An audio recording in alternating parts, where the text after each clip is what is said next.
नमस्कार, मैं संजय शर्मा। आप देख रहे हैं 4 न्यूज़ नेटवर्क। कुछ महीनों बाद लोकसभा चुनाव होंगे। हमारे आदरणीय प्रधानमंत्री जी मंच पर हाथ जोड़ के किसानों से कह रहे होंगे, आप अन्नदाता हैं, आप हमारे भगवान हैं, मेरा जीवन आपके लिए है। इस तरह के बेहतरीन डायलॉग प्रधानमंत्री जी बोल रहे होंगे। भारतीय जनता पार्टी के तमाम नेता किसानों के घरों पे जा रहे होंगे, उनके पैर छू रहे होंगे और कह रहे होंगे वोट हमको दीजिए। लेकिन देश के किसान जब अपनी बात कहने दिल्ली आते हैं तो ऐसा लगता है कि दिल्ली पे पाकिस्तान की सेना ने हमला कर दिया है।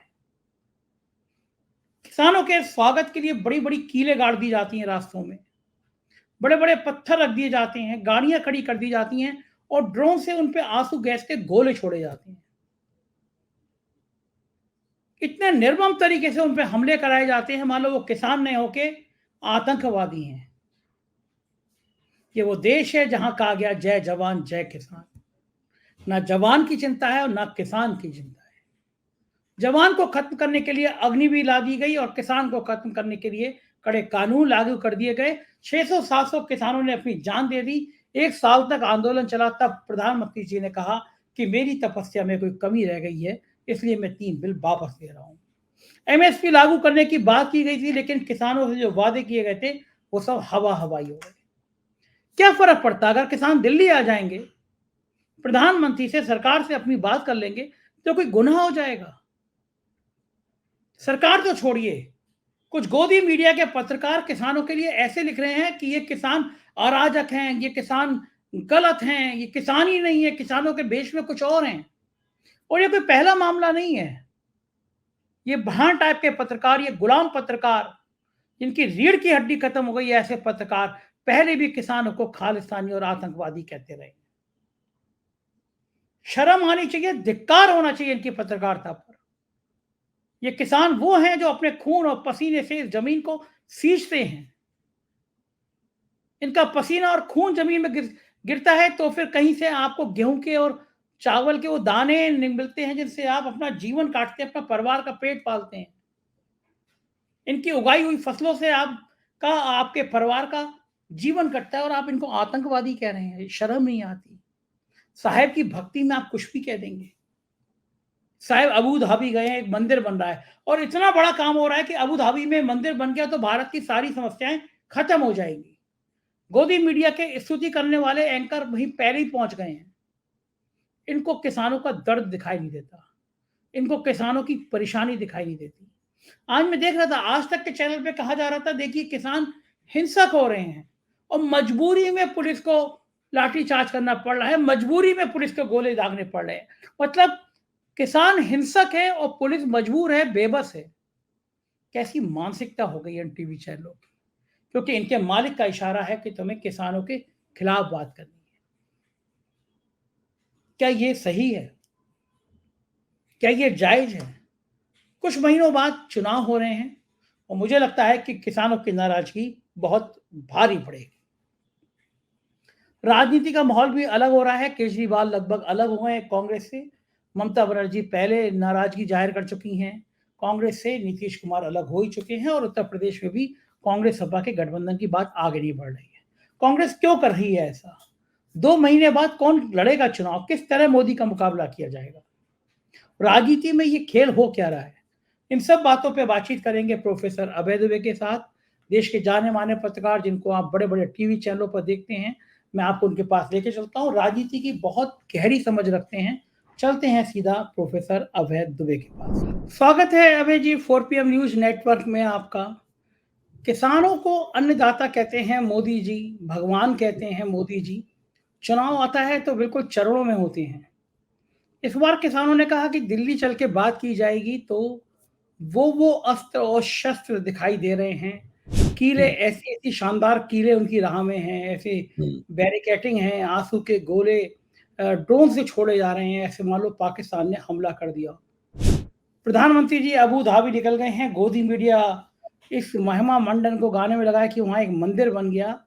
किसान आंदोलन के लिए गोदी मीडिया कह रहा है कि किसान अराजक हो रहे हैं, किसान हिंसक हो रहे हैं और कई गोदी मीडिया के पत्रकार तो बड़ी आलोचना कर रहे हैं कि किसान क्यों दिल्ली आ रहे हैं, आम आदमी का जनजीवन अस्त व्यस्त हो जा रहा है।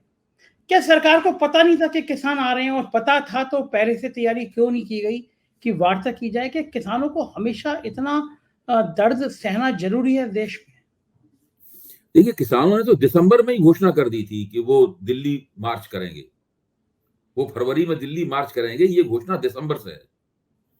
और सरकार के पास तो तरह तरह के महकमे होते हैं, उनके पास LIU होती है, लोकल इंटेलिजेंस यूनिट होती है, उनके पास IB होती है, उनके पास खुफिया संस्थाएं होती हैं अपनी, जो और दूसरे भारतीय जनता पार्टी के जो स्थानीय लोग हैं, भारतीय जनता पार्टी का जो किसान मोर्चा है, उसके पास भी इन किसानों की गतिविधियों को लेकर खबरें होती हैं।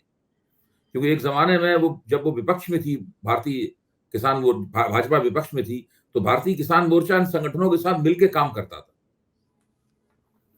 और काफ़ी अच्छा काम करता था। देखिए, जब अटल बिहारी वाजपेयी प्रधानमंत्री बने, तो अ, राष्ट्रीय स्वयंसेवक संघ के सभी संगठनों ने जो ग्लोबलाइजेशन, जो भूमंडलीकरण की प्रक्रिया मनमोहन सिंह सरकार ने चलाई थी और उससे पहले नरसिंह राव सरकार ने चलाई थी, उसका कड़ा विरोध करने का निर्णय लिया।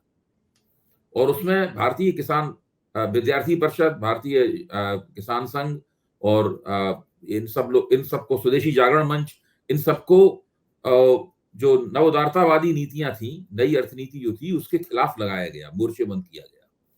उस वक्त इन तमाम किसान संगठनों के साथ में ये लोग काम करते थे, क्योंकि सब किसान संगठनों की मांग थी कि भारत को WTO में, वर्ल्ड ट्रेड ऑर्गेनाइजेशन में नहीं जाना चाहिए। अब आज मैं डल्लेवाल साहब का वक्तव्य सुन रहा था। पहली बात तो ये, डल्लेवाल और पधेर, ये दो नए किसान नेता हैं जो पिछले किसान आंदोलन में इनके नाम नहीं थे, इनके चेहरे सामने नहीं थे। तो डल्लेवाल साहब दोनों बड़ी सुधरी हुई बात बोल रहे थे, बड़ी अच्छी हिंदी में बोल रहे थे, बहुत बढ़िया, मतलब हम लोगों की तरह ही बोल रहे थे। लग नहीं रहा था कि वो लोग हैं तो दोनों सिख। पधेर की उम्र थोड़ी कम है, डल्लेवाल की दाढ़ी तो बिल्कुल सफेद है, वो तो बुजुर्ग लग रहे थे। तो डल्लेवाल ने कहा कि भाई, जब हमने उनसे कहा, अर्जुन मुंडा, पीयूष गोयल और नित्यानंद राय से जो रात में बातचीत हुई, चंडीगढ़ में जो बातचीत चली, तो उन्होंने कहा भाई WTO से निकलने के बारे में कुछ सोचिए। तो इन लोगों ने ये कहना शुरू कर दिया कि WTO से क्यों निकला यार, WTO में तो बहुत फायदा है भारत को, उसमें भारत को बहुत मुनाफा हो रहा है, ये हालत है। तो स्थिति यह है कि सरकार को अच्छी तरह पता था कि फरवरी में दिल्ली मार्च हुआ और फरवरी से मार्च में चुनाव की घोषणा होनी है, सरकार को यह भी पता था। इसलिए सरकार ने पूरी तैयारी करके रखी थी कि किस तरीके से किसानों को हम दिल्ली में घुसने से रोक देंगे। तो ये तैयारी तो उसने पक्की की और इस वक्त दिल्ली के तमाम सीमाओं के ऊपर जिस किस्म की बैरिकेडिंग है, जिस किस्म की कीलें लगाई गई हैं और ड्रोन से निगरानी की जा रही है और जितनी पुलिस लगाई गई, यहाँ तक कि कई रास्ते तो पुलिस की गाड़ियों से रुके हुए हैं। देखिए, दिल्ली में जो ट्रैफिक है, दिल्ली में ट्रैफिक की जो समस्या है, किसानों की वजह से नहीं, किसान तो अभी दिल्ली पहुंचे ही नहीं, किसान तो अभी हरियाणा में है, राजस्थान में है, दूसरी जगहों में फंसे हुए हैं, तो संघर्ष कर रहे हैं। दिल्ली में ट्रैफिक क्यों जाम है, आप जरा सोचिए इस बात के बारे में। दिल्ली में ट्रैफिक पुलिस की वजह से जाम। अभी मैं जब कश्मीरी गेट से कार चलाते हुए अपनी जब गाजियाबाद में प्रवेश कर रहा था, मैं वैशाली गाजियाबाद में रहता हूं, तो मैं बॉर्डर से गुजरा, गाजीपुर बॉर्डर से गुजरा, तो गाजीपुर बॉर्डर में इतनी ज्यादा क्रेनें, इतनी ज्यादा बसें, अर्धसैनिक बलों के वाहन, पुलिस की गाड़ियां इतनी ज्यादा थी कि उन्हीं की वजह से केवल एक छोटी सी लेन खुली हुई थी कारों के निकलने की, और सवेरे तो बहुत ज्यादा ट्रैफिक जाम था, भी शाम को केवल एक लेन खोल दी थी, जिसकी वजह से मेरी कार वहां से निकल पाई। सही बात है। तो हाँ, अब ये आप देखिए कि सरकार ने ये तो सोच लिया कि किसानों को दिल्ली में घुसने से रोका कैसे जाए, और उसका पक्का इंतजाम किया, और करोड़ रुपए खर्च हो गए होंगे इस इंतजाम के ऊपर अभी तक। लेकिन सरकार ने ये नहीं सोचा कि इसकी के लिए कोई मन नहीं बनाया कि उनके साथ समझौता वार्ता कैसे कामयाब हो। अर्जुन मुंडा का कहना यह है कि कई बातों पर सहमति बन गई थी, लेकिन कुछ ऐसे तत्व हैं जो कि इस वार्ता को कामयाब नहीं होने देना चाहते। ये वही बात है जो पिछले जो कृषि मंत्री थे, जो आजकल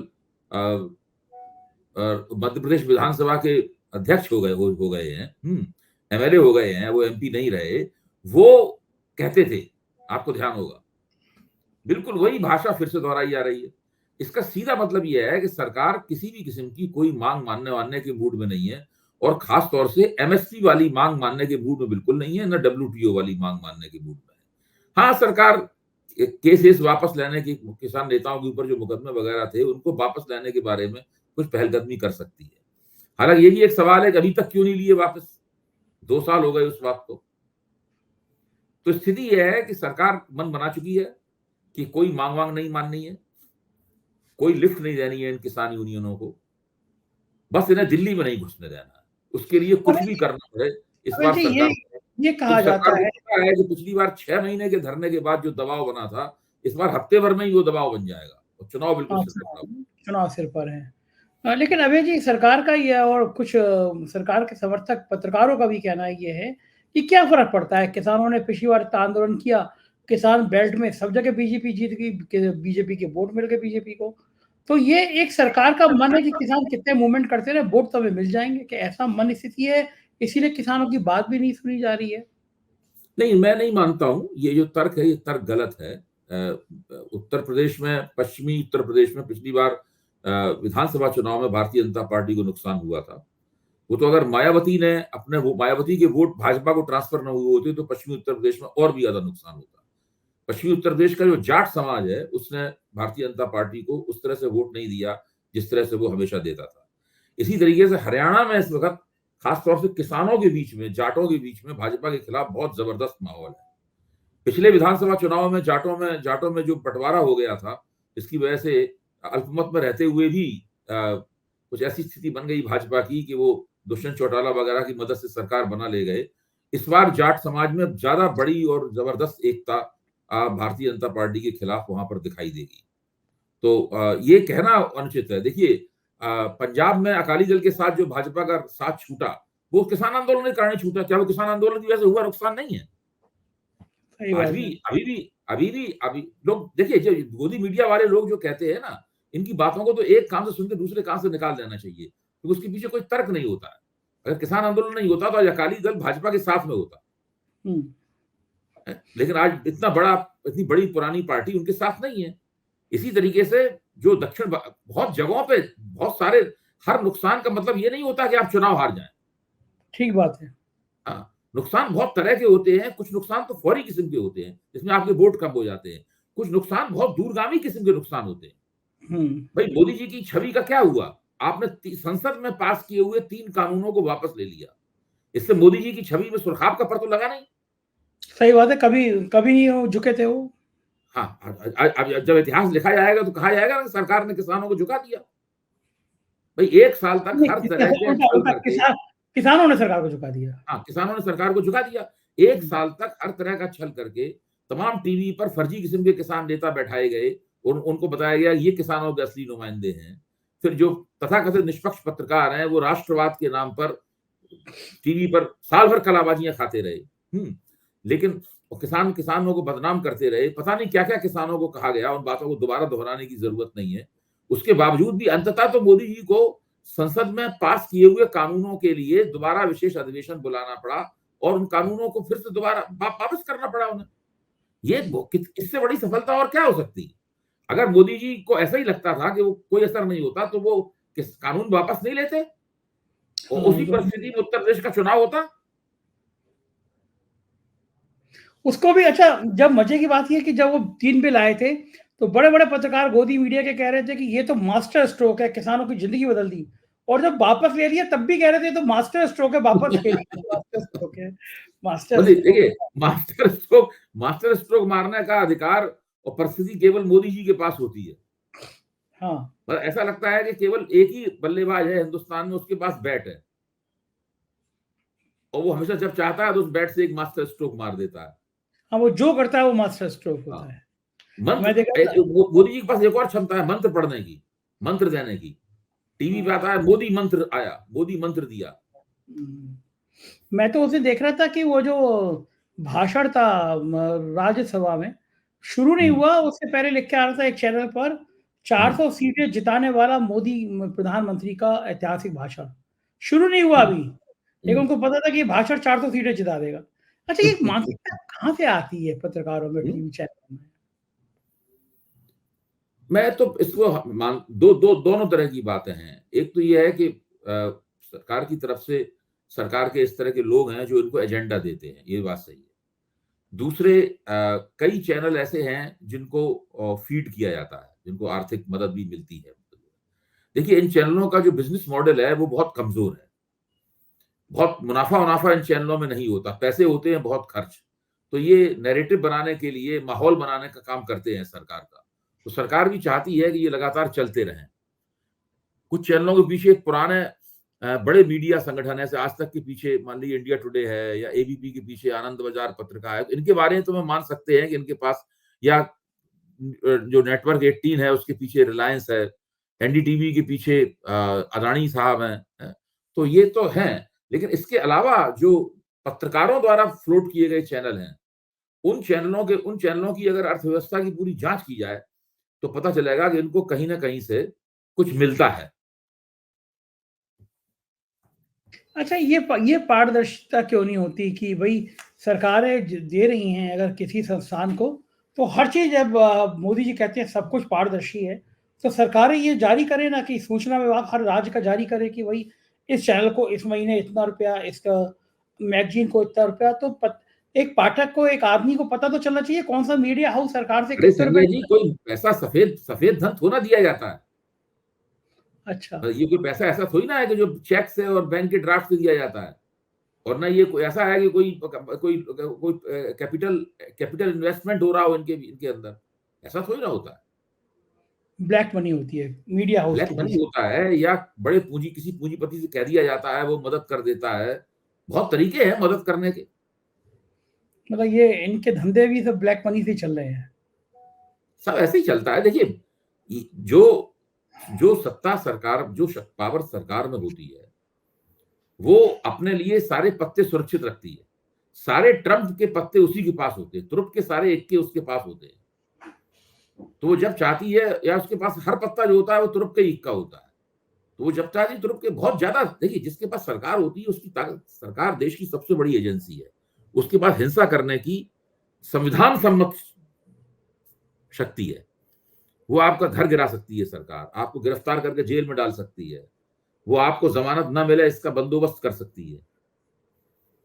सरकार अगर चाहे सब कुछ कर सकती है, और सरकार अगर चाहे तो आपके ऊपर आप कुछ भी करते रहिए, आपके खिलाफ कोई एफआईआर दर्ज नहीं होगी। एक सरकार बिहार में भी चल रही है। नीतीश बाबू बयान दे रहे हैं कि ये जो आरजेडी के कारनामे, इनकी मैं जांच कराऊंगा। ये कैसा हो सकता है कि आप अभी जिसके साथ सरकार चला रहे हो, कह रहे हो कि मैं उसी की जांच कराऊंगा? मतलब कोई मुख्यमंत्री अपने कामों की जांच कराएगा? देखिए, नीतीश कुमार के बारे में तो जो भी कहा जाए वो कम है, और जो भी कहा जाए वो कहने योग्य नहीं है। इसलिए क्योंकि उनके खिलाफ कुछ कहने से कोई मतलब ही नहीं है। नीतीश कुमार ने अपनी एक ऐसी स्थिति कर ली है कि उनकी बात ऐसी ही है जिस पर लोग ना हंस सकते हैं ना अफसोस कर सकते हैं। उनकी बात पे तो अफसोस करने का भी मन नहीं होता। अब तो जब उनकी राजनीति खत्म होगी तब हम लोग देखेंगे कि वो करते क्या हैं, दरअसल उस वक्त किस स्थिति में होते हैं। अब उनकी ही सरकार थी, वही मुख्यमंत्री थे, और अधिकार संपन्न मुख्यमंत्री थे। भाई, जब शिक्षा मंत्रालय नौकरियां बांट रहा था, जो शिक्षा मंत्रालय तेजस्वी यादव के पास था, तो पोस्टरों में तेजस्वी यादव का चेहरा नहीं था, नीतीश कुमार का चेहरा था। इसका मतलब यह है कि आपके पास सारे अधिकार थे। अगर आपके देख रेख में कोई आरजेडी वालों ने भ्रष्टाचार किया है, कोई पैसे जमा किया है, तो उसकी जिम्मेदारी तो आपके ऊपर भी जाती है। नेचुरली सरकार तो आपकी थी। जी। अच्छा, उधर उधर इंडिया गठबंधन में भी कम तमाशा नहीं हो रहा? अरविंद केजरीवाल कह रहे हैं कि मैं सिर्फ एक सीट दूंगा दिल्ली में। मतलब अब बचा कौन? ममता भी नाराज, नीतीश चले गए, अखिलेश के संग तैनी, केजरीवाल भी अलग अलग, क्या खत्म इंडिया गठबंधन? व्यवहारिक रूप से देखा जाए तो इंडिया गठबंधन अब काफी बुरी स्थिति में है। जो कुछ है वो तकनीकी रूप से है, बाकी तो खत्म ही हो गया है इंडिया गठबंधन। उत्तर प्रदेश में समझौता होगा कि नहीं होगा मैं नहीं कह सकता। अखिलेश ने 11 सीटें देने के लिए कहा था, कांग्रेस ने उन्हें 20 सीटों की सूची दे दी है। मुझे नहीं लगता कि अखिलेश उस 20 सीटों के ऊपर मानेंगे। अलग से दोनों की कोई वार्ता चल रही है, कोई 20 नहीं 18 मान जाओ, 17 मान जाओ, 15 मान जाओ, ये भी कोई, इसकी भी कोई खबर नहीं है। जयंत चौधरी इस गठबंधन के साथ थे, वो एनडीए में चले गए हैं। मायावती इन लोगों के साथ आने के लिए तैयार नहीं है, वो अलग चुनाव लड़ेंगी। तो व्यवहारिक रूप से यही हो गया है कि समाजवादी पार्टी का भारतीय जनता पार्टी से मुकाबला होगा। कांग्रेस क्या कर स्थिति रही है उत्तर व्यवहारिक रूप प्रदेश से में? यही बन गई है। दिल्ली उत्तर में प्रदेश केजरीवाल ने उत जी, उत्तर क्या कह रहे हैं? प्रदेश में अगर उत्तर प्रदेश में गठबंधन नहीं हुआ, हुँ। तो आपको क्या लग रहा है कि कोई सीट 5 सीट ला पाएगी सपा, कांग्रेस, बसपा सब? ये सब गायब हो जाएँगे। पिछली बार बस बहुजन समाज पार्टी को शायद 10 सीटें प्राप्त हुई थी या 9 सीटें 10 प्राप्त हुई थी। हाँ, हाँ, 10 10 हुई सीटें थी, वो प्राप्त हुई थी। गठबंधन था तो इस वो। बार उन्हें एक भी सीट नहीं मिलेगी। समाजवादी पार्टी 5 या उससे कुछ 5 से 5 सीटें जीत लेगी और उससे जितनी ज़्यादा जीतेगी मैं कहूँगा बोनस आया। चूँकि सोनिया गांधी रायबरेली से नहीं लड़ रही हैं, वो राज्यसभा राजस्थान से जा रही हैं, तो रायबरेली से जो भी लड़ेगा वो हार जाएगा चुनाव। सोनिया गांधी अगर नहीं लड़ेंगी तो कांग्रेस को शायद ही कोई सीट मिले। तो मुझे ये लगता है कि इन लोगों ने सबने मिलकर भारतीय जनता पार्टी के लिए 71 से 75 के बीच में कुछ सीटें जीतने का रास्ता साफ कर दिया है।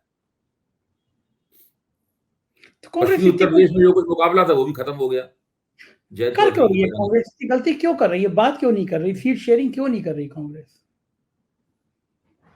अब मैं इसमें के बारे में क्या कहूं? लोग इसके ऊपर तो केवल बहुत तरह के चुटकुले प्रचलित हो चुके हैं। अब कांग्रेस विपक्ष की पार्टी है, हमें उम्मीद थी कि वो विपक्षी एकता करेगी। अब मैं कांग्रेस के खिलाफ चुटकुले नहीं सुनाना चाहता। ये बात तो बिल्कुल सही है कि माहौल ऐसा बन गया अब है। राहुल गांधी यात्रा कर रहे हैं मुतवातिर। एक यात्रा वो कर चुके हैं जो बहुत कामयाब थी, अब वो दूसरी यात्रा कर रहे हैं। क्या कांग्रेसियों को समझ में नहीं आ रहा है कि ये यात्रा पहले की तरह कामयाब नहीं है? लोगों की दिलचस्पी नहीं है इस यात्रा में भाई। लोगों की दिलचस्पी अब चुनाव में है। अब राहुल गांधी ने कहा है कि अगर वो सरकार में आ गई तो वो एमएसपी की कानूनी गारंटी दे देंगे किसानों को। तो जब डल्लेवाल से ही सवाल पूछा गया कि कांग्रेस तो कह रही है, तो डल्लेवाल ने कहा कि स्वामीनाथन कमेटी 2004 में बनी, 2006 में उसकी रिपोर्ट आ गई।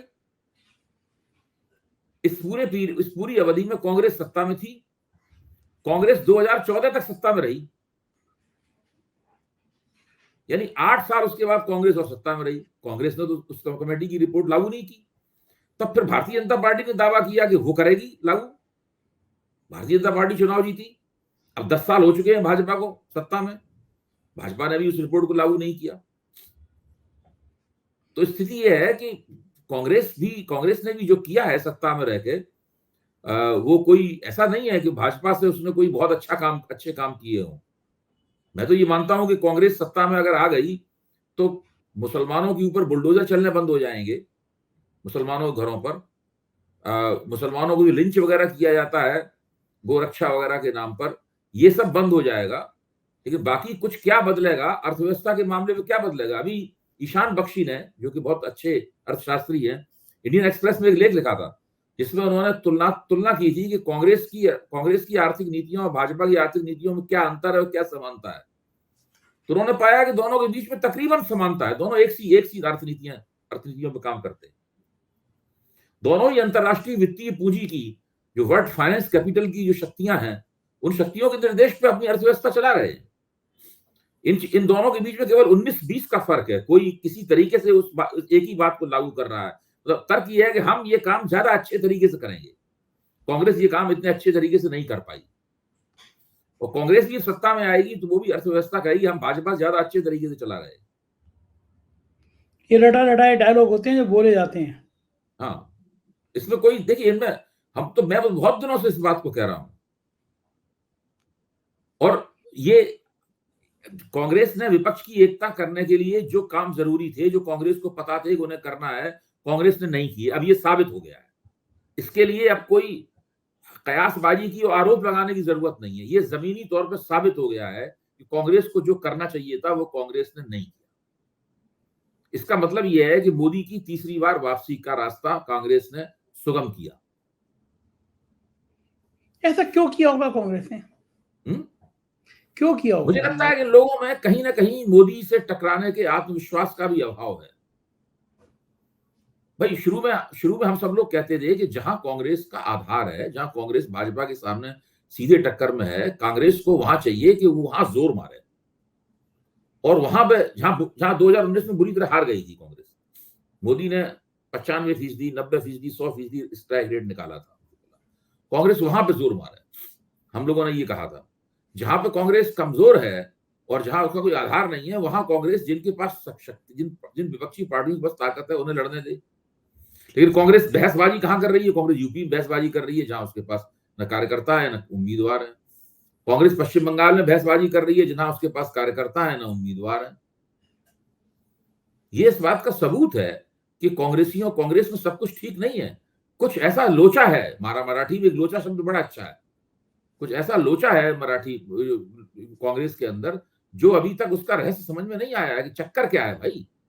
जो काम आपको करना चाहिए और जो आपको पता भी है, आपको सीखने की जरूरत नहीं है, जो काम आप करने के लिए पूरी तरह सक्षम है, वो काम आप क्यों नहीं कर रहे?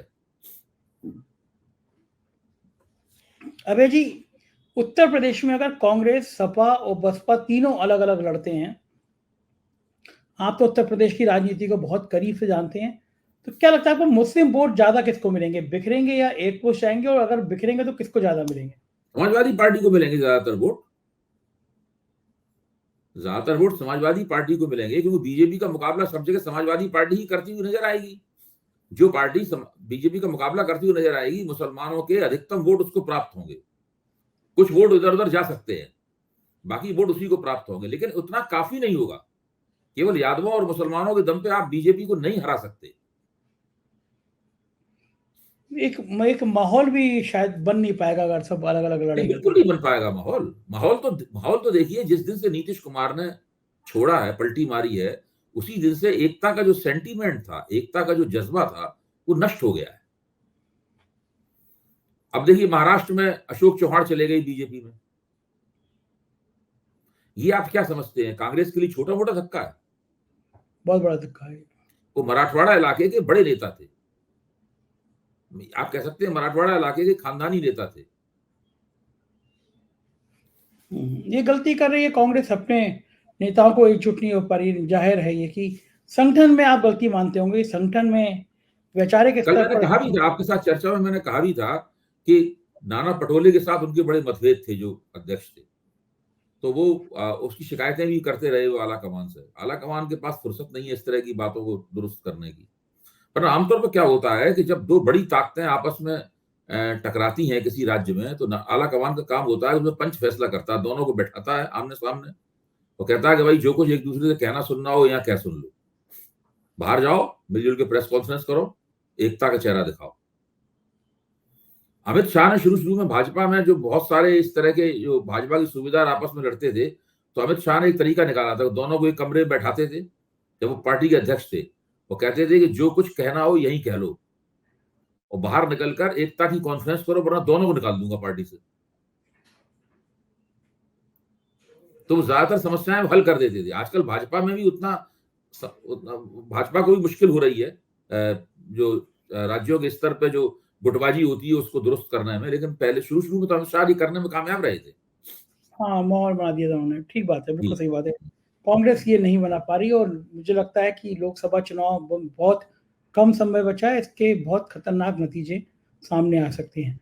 बहुत बहुत शुक्रिया अभय जी, आपने आज विस्तार से बातचीत करी। धन्यवाद। तो ये थे अभय दुबे जी, आप सुन रहे थे बात और आप समझने की कोशिश कर रहे थे, समझ गए होंगे कि राजनीति के खेल क्या है, और समझ गए होंगे कि सरकारें ऐसा करती हैं तो क्यों करती हैं। मुझे यकीन है आपको ये बातचीत पसंद आई होगी, अपनी राय से अवगत कराइएगा, चैनल को ज्वाइन कीजिएगा, सब्सक्राइब करिएगा, कमेंट जरूर कीजिएगा। शुक्रिया, थैंक यू।